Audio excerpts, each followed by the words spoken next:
សួស្តីទាំងអស់គ្នាសូមស្វាគមន៍មកកាន់ podcast គំនិតក្នុងសិភៅម្ដងទៀតនៅថ្ងៃនេះនេះជាអេពីសូតទី3របស់យើងថ្ងៃនេះយើងនឹងនិយាយគ្នាលម្អិតអំពីរឿងមួយចំនួនដែលវាជារឿងធម្មតា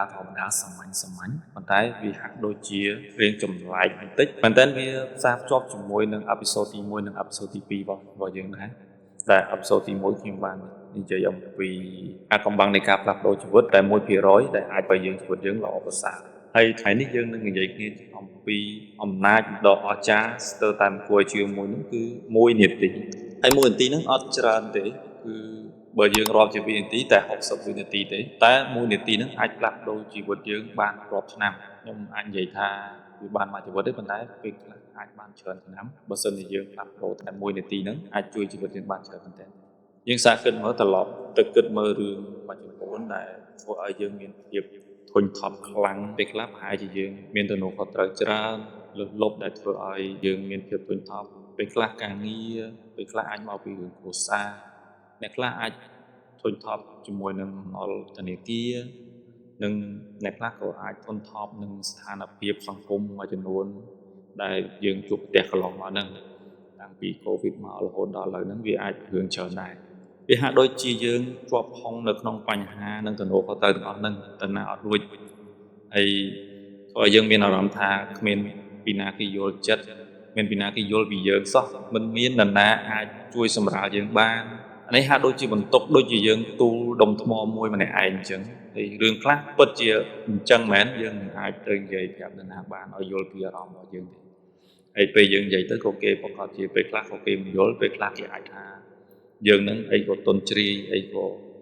រឿងតិចតួចអីក៏យើងបាក់បែកអីចឹងទៅ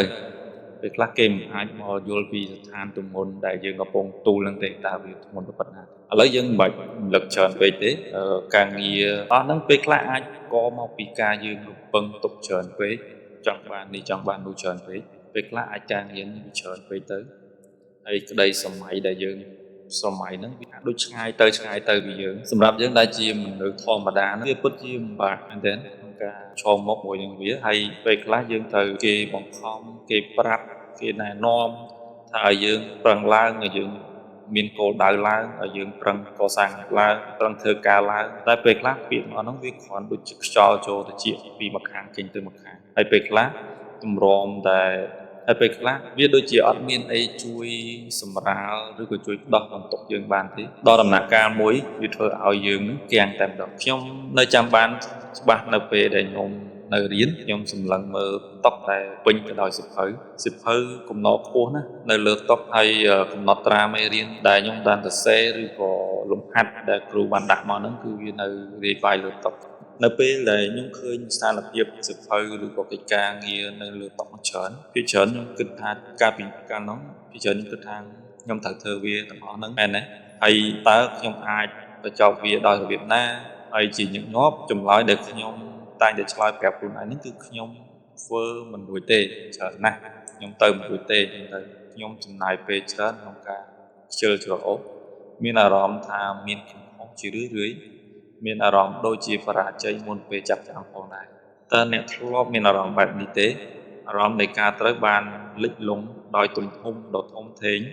នៃអ្វីដែលយើងត្រូវធ្វើទោះជាយ៉ាងណាក៏ដោយបើខ្ញុំប្រាប់ថាគន្លឹះដើម្បីបំបត្តិភាពកាំងស្ទះនោះដើម្បីសម្រេចកិច្ចការនោះគឺមិនមែនជាការស្វែងរកកម្លាំងដ៏អស្ចារ្យឬបន្ថែមម៉ោងក្នុងការងារដែលលើសពីការរំពឹងទុកនោះទេតែនេះគឺផ្អែកទៅលើរបៀបដែលខួរក្បាលរបស់យើងដំណើរការគឺផ្អែកទៅលើចិត្តវិទ្យានៃការបង្កើតកម្លាំងរុញច្រាននិងភាពទៀងទាត់ត្រង់ចំណុចនេះគឺយើងនិយាយអំពីការបង្កើតទម្លាប់តូចៗសកម្មភាពតូចៗស្ទើរតែមើលមិនឃើញប៉ុន្តែយូរៗទៅពួកវាអាចប្រមូលផ្ដុំគ្នាក្លាយទៅជាលទ្ធផលដ៏អស្ចារ្យដោយលោក James Clear បានលើកឡើងហើយខ្ញុំក៏បានលើកឡើងនៅក្នុងអេពីសូតទី2ដែរគឺការផ្លាស់ប្ដូរតូចៗនិងការកែលម្អបន្តិចបន្តួចជារៀងរាល់ថ្ងៃយូរៗទៅនឹងបង្កើតបានលទ្ធផលដ៏ធំគួរឲ្យភ្ញាក់ផ្អើលដំណក់ទឹកមួយដំណក់អាចមើលទៅគ្មានអត្ថន័យប៉ុន្តែដំណក់ទឹកច្រើនបង្កើតបានជាមហាសមុទ្រហើយអ្នកទាំងអស់គ្នាគឺមានសមត្ថភាពបង្កើតមហាសមុទ្រផ្ទាល់ខ្លួនរៀងៗខ្លួនបានតោះបងប្អូនយើងបន្តតិចទៀតយើងដើម្បីឲ្យកាន់តែស៊ីជម្រៅជាមួយរឿង1នាទីហ្នឹងតើពីមើលយើងអាចឆ្លុះបញ្ចាំង ពីរឿងមួយចំនួនដើម្បីបងប្អូនកាន់តែងាយយល់រឿងទី1យើងអាចគិតមើលថាបើសិនជាបើយើងតាំងចិត្តថាយើងត្រូវអានសៀវភៅមួយរយៈពេល1ម៉ោងក្នុងមួយថ្ងៃពេលខ្លះពេលយើងមិនទាន់អានផងយើងចាប់ដើមធ្វើអីផ្សេងៗដែលពេចភ្លេចខ្លួនយើងអត់បានអានសៀវភៅហេតុអីដោយសារយើងដាក់គោលដៅហ្នឹងវាយូរដែរ1ម៉ោងពេលខ្លះធ្វើឲ្យយើងហ្នឹងខ្ជិលគ្រាន់ឮថា1ម៉ោងហ្នឹងខ្ជិលបាត់តែបើសិនជាយើងដូរពាក្យ1ម៉ោងហ្នឹងមក1នាទីវិញយកសៀវភៅមួយក្បាលបើកវាហើយអានមួយកថាខណ្ឌមួយប្រយោគក៏បានដែរស្ដាប់ទៅមើលទៅវាជារឿងងាយស្រួលពេកនៅក្នុងការចាប់ផ្ដើមរហូតដល់គោលក្បាលរបស់យើងស្ទើរតែមិនអាចប្រកែកបានពេលហ្នឹងវាខ្លីវាតិចហើយវាស្រួលពេកទៅគោលក្បាលយើងវាអត់ហ៊ានប្រកែកទេហ្នឹងជាចំណុចពិសេសនៅពេលដែលយើងបានធ្វើ1នាទីនោះយើងចាប់ផ្ដើមរួចហើយយើងបានបំបែកភាពខ្ជិលហើយជាញឹកញាប់1នាទីនោះប្រែទៅជា2ទៅជា5ឬទៅជា10នាទីបងប្អូនឧទាហរណ៍មួយទៀតជាក់ស្ដែងនៅពេលដែលយើងចង់ហាត់ប្រាណបើសិនជាមុនពេលយើងហាត់ប្រាណយើងដាក់គោលដៅថាយើងចង់មានអារម្មណ៍រឹងមាំសុខភាពល្អ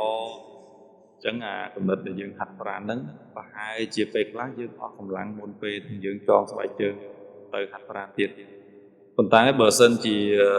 យើងអាចនិយាយបានថារៀងរាល់ព្រឹកយើងបដិញ្ញាធ្វើតែ1នាទីទេនៃការហាត់ប្រាណហ្នឹងឬយើងលោត5ដងរៀងរាល់ព្រឹកឬក៏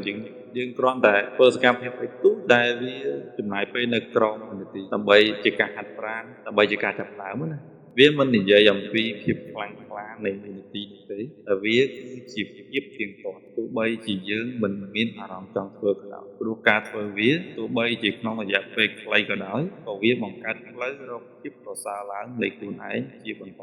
ខ្ញុំចាប់ផ្ដើមធ្វើបែបនេះជាមួយនឹងទម្លាប់ពេលព្រឹករបស់ខ្ញុំជាច្រើនឆ្នាំខ្ញុំពិបាកនឹងធ្វើវាឲ្យទៀងទាត់ខ្ញុំញាក់ពីគេងភ្លាមៗក៏ចាប់ទូរស័ព្ទហើយចូលទៅក្នុងពិភពបណ្ដាញសង្គម Facebook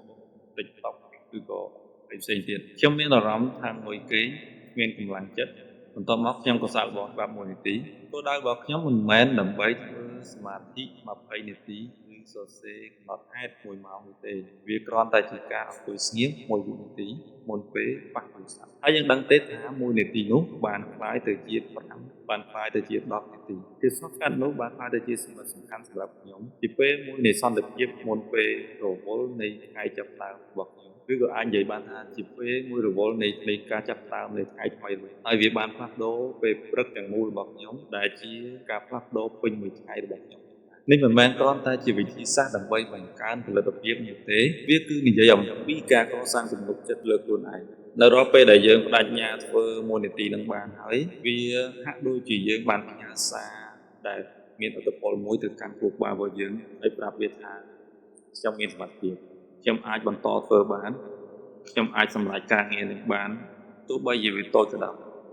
គិតអំពីផ្នែកណាមួយនៃជីវិតរបស់យើងដែលយើងមានអារម្មណ៍ថាជាប់គាំងតើវាជាលទ្ធផលសិក្សារបស់យើងទំនាក់ទំនងរបស់យើងសុខភាពផ្លូវចិត្តរបស់យើងប្រហែលជាបញ្ហាគ្រួសារហាក់ដូចជាគ្មានទីបញ្ចប់បំណុលធនាគារដែលគេសង្កត់យើងជាប់ឬភាពតានតឹងជាមួយក្រុមការងារឬប្រធាននៅកន្លែងការងាររបស់យើងជាដើមប្រសិនបើយើងកំពុងពិបាកចិត្តរឿងរៀនសូត្រគ្រាន់តែបើកសៀវភៅហើយអានតែចំណងជើងដំបូងសម្រាប់1នាទីប៉ុណ្ណោះនេះអាចជាការបើកទំព័រដំបូងនៃសៀវភៅបើសិនយើងចង់ខ្លាយជាមិត្តល្អគ្រាន់តែផ្ញើសារខ្លីៗដែលមានន័យទៅកាន់នរណាម្នាក់ដែលយើងមិនបាននិយាយជាមួយគាត់អស់រយៈពេលជាយូរហើយដែលការចំណាយពេលក្នុងការផ្ញើសារមិនច្រើនលើសពី1នាទីឧទាហរណ៍យើងអាចផ្ញើសារថាសួស្តីនៅណាសុខសប្បាយទេជាដើមមួយទៀតបើសិនបើយើងមានអារម្មណ៍ធុញថប់គ្រាន់តែចេញទៅក្រៅ10វិនាទីហើយដកដង្ហើមវែងៗ3ដងនេះអាចជាការឈរនៅមាត់បង្អួចឬដកដង្ហើមចូលជ្រៅៗនិងដកដង្ហើមចេញយឺតៗបើសិនបើយើងកំពុងមានបញ្ហាគ្រួសារគ្រាន់តែសរសេរពីអារម្មណ៍របស់យើងមួយប្រយោគក្នុងសៀវភៅកំណត់ហេតុសម្រាប់1នាទីមិនចាំបាច់សរសេរច្រើនគ្រាន់តែពាក្យមួយឬពីរប្រយោគដែលបង្ហាញពីអារម្មណ៍ពិតរបស់យើងបើសិនបើយើងកំពុងពិបាកចិត្តដោយសារបញ្ហាបំណុលគ្រាន់តែចំណាយពេល1នាទីដើម្បីមើលឯកសារបំណុលរបស់យើងហើយពិចារណាផែនការតូចមួយ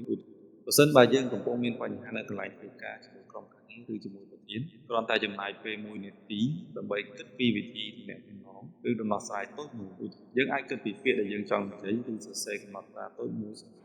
គោលដៅគឺមិនមែនដើម្បីសម្រេចនូវភាពអស្ចារ្យនៅក្នុងមួយនាទីនោះទេគោលដៅគឺដើម្បីធ្វើឲ្យវាមានភាពងាយស្រួលក្នុងការចាប់ផ្ដើមដែលអ្នកមិនអាចបដិសេធបានឥឡូវនេះអ្នកខ្លះប្រហែលជាគិតថាមួយនាទីនោះជារឿងឆ្កួតតែវាអាចធ្វើឲ្យមានភាពខុសប្លែកគ្នាយ៉ាងដូចម្តេចទៅភាពស្រស់ស្អាតនៃទម្លាប់តូចៗគឺថាពួកវាលុបបំបាត់ភាពភ័យខ្លាចពួកវាដកចេញនៅលេសពួកវាខ្សឹបប្រាប់ថាយើងអាចធ្វើបានហើយសំឡេងខ្សឹបខ្សៀវនោះដែលកើតឡើងម្ដងហើយម្ដងទៀតមួយថ្ងៃហើយមួយថ្ងៃទៀតមួយម៉ោងហើយមួយម៉ោងទៀតនាទីហើយនាទីទៀតនឹងរីកធំធាត់ខ្លាយទៅជាសំឡេងក្រហឹមនៃជំនឿលើខ្លួនដូចនេះខ្ញុំសូមជំរុញអ្នកទាំងអស់គ្នានៅថ្ងៃនេះថាកម្រងចាំពេលវេលាដ៏ល្អឥតខ្ចោះកម្រងចាំឲ្យកម្លាំងចិត្តកើនឡើងគឺរើផ្នែកមួយនៃជីវិតរបស់យើងដែលយើងចង់ឃើញការផ្លាស់ប្ដូរហើយបញ្ញាធ្វើសកម្មភាព1នាទីជារៀងរាល់ថ្ងៃហើយមើលទៅថាក្នុងរយៈពេលប្រហែលសប្តាហ៍ប្រហែលខែនិងឆ្នាំខាងមុខទម្លាប់តូចនោះនឹងផ្លាស់ប្ដូរជីវិតរបស់យើងទៅតាមរបៀបដែលយើងមិនធ្លាប់គិតពីមុនមកព្រោះពេលខ្លះការផ្លាស់ប្ដូរដ៏ធំបំផុតកើតចេញពីការចាប់ផ្ដើមតូចបំផុតហើយយើងជាមួយនឹងសក្តានុពលដ៏អស្ចារ្យរបស់យើងសមនឹងទទួលបទពិសោធន៍នៅអំណាចនៃពេលវេលាតូចៗដែលផ្លាស់ប្ដូរជីវិតទាំងសូមអរគុណបងប្អូនដែលបានចូលរួមស្ដាប់ podcast របស់យើងនៅថ្ងៃនេះដែលក្រុមធានបទ1នាទីបើសិនវីដេអូនេះមានខ្លឹមសារល្អដែលបងប្អូនចាប់អារម្មណ៍សូមបងប្អូនជួយចែករំលែកទៅកាន់មិត្តភ័ក្តិឬក៏បងប្អូនអាចជួយ comment ដើម្បីបន្ថែមនៅចំណុចខ្វះខាតមួយចំនួននៅ comment ខាងក្រោមដើម្បីយើងខ្ញុំអាចកែលម្អនៅវីដេអូក្រោយៗទៀតសូមអរគុណសម្រាប់ការតាមដានហើយនឹងចូលចិត្តរបស់បងប្អូនអរគ្នាសូមអរគុណ